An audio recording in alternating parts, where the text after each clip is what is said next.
New to article writing? Start here. First, go back to basics. The whole idea of article writing is to communicate. You have found good information, news, drama, or opinion on a timely subject and feel you have something to say about it. Perhaps you have no more to say about it than anyone else, but your way of elucidation may help people to see something a little better or something they may have missed. This is good stuff, but then comes the business of writing it. I have found myself getting too long-winded in some of my articles. When I found out that the best article length in general is between 450 to 650 words, I started to modify my writing to fit that criteria. I still get cramped up sometimes wanting to write more, but knowing I've said enough.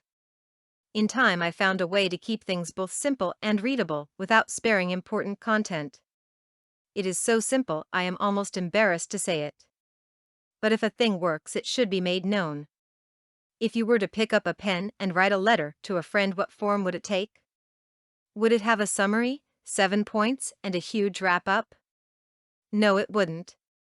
What it would have is 3 major divisions, an introduction, 2 or 3 points, and a conclusion.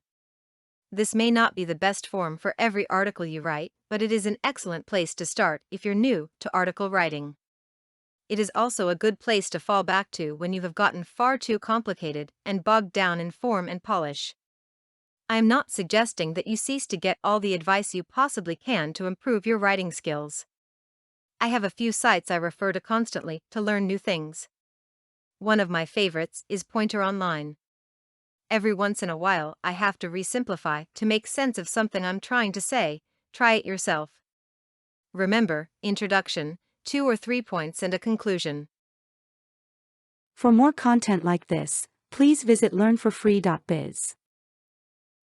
Content produced and distributed by AllSuperInfo.